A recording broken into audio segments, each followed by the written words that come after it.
सुप्रभात बच्चों। कक्षा 8वीं संस्कृत की कक्षा में आज हम 10वां पाठ राष्ट्रीय संचय पढ़ेंगे। मतलब राष्ट्रीय संचय है ना, राष्ट्र के लिए जो हम संचय करते हैं, इकट्ठा करते हैं, वो पढ़ेंगे। गुरु मतलब शिक्षक और बच्चों में कक्षा में बातें हो रही है, वो पढ़ेंगे, वार्तालाप हो रही है। ख्याति बोलती है, गुरु अस्मिन वृक्षे किम लंबते, है ना। देखो चित्र में, देखो पुस्तक में एक बहुत बड़ा वृक्ष है, उसमें मधुमक्खी का छत्ता लटक रहा है। तो उसे देखकर मतलब बच्चे बोल रहे हैं, गुरु अस्मिन माने इस, वृक्ष माने वृक्ष में, किम क्या, लंबते लटक रहा है, इस वृक्ष में, हे गुरुदेव इस वृक्ष में क्या लटक रहा है।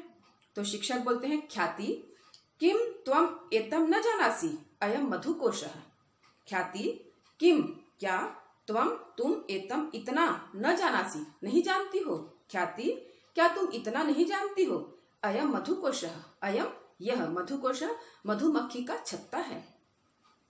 तो प्रत्युष बोलता है, कस्माद मधुकोशो अयम निर्मितः। कस्माद माने कैसे, अयम माने यह मधुमक्खी का छत्ता कैसे बनता है, निर्मितः माने बनता है। तो शिक्षक बोलते हैं, प्रत्युष मधुमक्षिका शनैः शनैः पुष्परसम आहृत्य एकत्रितम कुर्वन्ति। प्रत्युष मधुमक्खियां शनैः शनैः धीरे धीरे, पुष्परसम फूलों से रस, आहृतम माने लाकर, एकत्रितम कुर्वन्ति एकत्रित करती हैं। यदि को अपि मधु ग्रहीतुम आयाति तर्हि मक्षिकाः तम दशन्ति।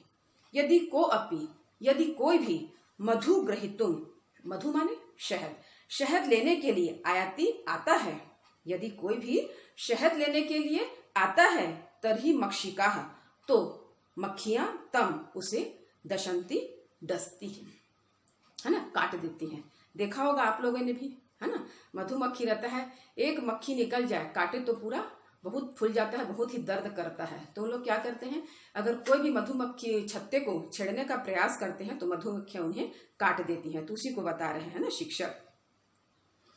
शिवा बोलता है, गुरु शनैः शनैः पुष्परसैः कथम एतावान महान मधुकोशः जायते। गुरु धीरे धीरे पुष्प रसों से, फूल के रस से, कथम कैसे, एतावान इतना, महान बड़ा, इतना बड़ा मधुमक्खी का छत्ता बनता है ना। मतलब थोड़ा थोड़ा रस लाते हैं तो उससे इतना बड़ा छत्ता कैसे बन जाता है। तो शिक्षक बोलते हैं, शिवे न जानासी, शिवा नहीं जानते हो। इदम वचनम प्रसिद्धम अस्ति। इदम वचनम यह वचन प्रसिद्ध है, जल बिंदु निपातेन क्रमशः पूर्यते घटः। जल बिंदु निपातेन माने जल की एक एक बूंदों की, निपातेन माने गिरने से, क्रमशः घटा पूर्यते घटः क्रमशः घड़ा भर जाता है ना। जैसे कोई घड़ा खाली है और एक एक बूंद पानी डालो उसमें, तो देखना घड़ा क्या होता है, कुछ समय बाद या कुछ एक दिन बाद पूरा घड़ा क्या होता है, भर जाता है। तो वही बोल रहे हैं, शिव तुम नहीं जानते हो, यह वचन प्रसिद्ध है, जल की एक एक बूंद के गिरने से घड़ा क्रमशः पूरा भर जाता है। तो श्यामा बोलती है, आम हाँ ज्ञातम जानती हूँ, अहम अपि एककस्य रूप्यकस्य संचयन शत रूप्यकाणि संचितवती। ज्ञातम माने जानती हूँ, अहम अपि मैं भी, एकस्य एक एक रूप्यकस्य रुपए के, संचयन इकट्ठा करके, शत 100 रुपए इकट्ठे किए, 100 रुपए एकत्रित किए। जैसे आप लोग के पास घर में गुल्लक होता है ना, आप लोग क्या करते हैं, जो भी मिलते हैं एक एक रुपए डालते जाते हो, महीना 2 महीना 3 महीने में देखना उसमें पूरा गुल्लक क्या होता है, भर जाता है। तो वही बोल रहे हैं। तो शिक्षक बोलते हैं, त्वम अस्य धनस्य प्रयोगम कथम करिष्यसि। तुम इस धन का प्रयोग कथम करिष्यसि कैसे करते हो, है ना, तुम इस धन का प्रयोग कैसे करती हो।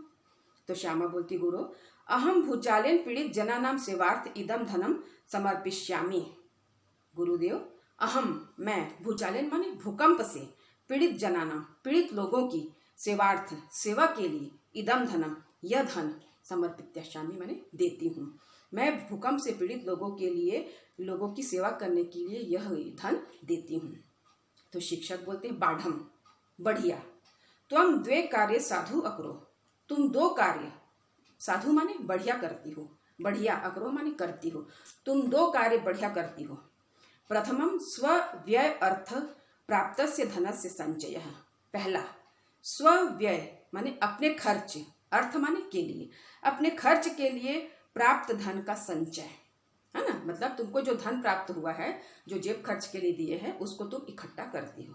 द्वितीयम च, और दूसरा, तस्य संचितस्य धनस्य भूचाल पीड़ित जनानाम सहायतार्थ प्रदानम, और दूसरा उस धन का, है ना, उस संचित धन को भूचाल भूकंप से पीड़ित लोगों के लिए सहायता प्रदान करके, है ना। मतलब तुम दो काम अच्छा करी, एक तो पैसे को तुम खर्च नहीं करती, इकट्ठा करती, और दूसरा उस इकट्ठे किए हुए धन को तुम क्या करती हो, जो भूकंप से पीड़ित लोग हैं उनके सहायता के लिए देती हो। कक्षायाम अन्यान छात्रान संबोध्य, कक्षा में दूसरे छात्रों को संबोधित करते हैं। शिक्षक छात्रा श्यामा पश्यन्तु, शिक्षक बोलते छात्रों श्यामा को देखो, पश्यन्तु माने देखो, अनया स्वव्यय अर्थ प्राप्त धन से न केवलम संचय कृत, अनया इसने अपने खर्च के लिए प्राप्त धन को न केवल संचय किया, कृत माने किया, अपितु भूचाल पीड़ितेभ्य प्रदाय सदुपयोग अपि कृत, बल्कि भूकंप से पीड़ित लोगों को देकर सदुपयोग भी किया, अच्छा उपयोग भी किया। तो पुष्कर बोलता है गुरु धन संचय अस्तु कोषालय पत्रालय माध्यम च भवति। गुरुदेव धन संचय तो कोषालय माने बैंक, है ना, और पत्रालय माने डाकघर, बैंकों और डाकघर के माध्यम से होता है। मतलब उसका कहना है कि घर में तो होता है, लेकिन बाहर में बैंकों और डाकघरों में होता है। कृपया भवान तद विषय अस्मान उपदिष्टो, कृपया भवान माने आप, कृपया आप तद विषय उस विषय में अस्मान हमें उपदिष्टु उपदेश दें। तो शिक्षक बोलते हैं आम, हाँ, छात्रा छात्रो देशस्य आर्थिक सामाजिक औद्योगिक विकासाय च धनम आवश्यकम, देश के आर्थिक सामाजिक औद्योगिक विकास के लिए धन आवश्यक है। तो ख्याति बोलती गुरु धन प्राप्ति साधनानि कानि कानि, धन प्राप्ति के कौन कौन से साधन हैं, कानि कानि कौन कौन से। तो बच्चों आज के लिए इतना ही, अब अगली क्लास में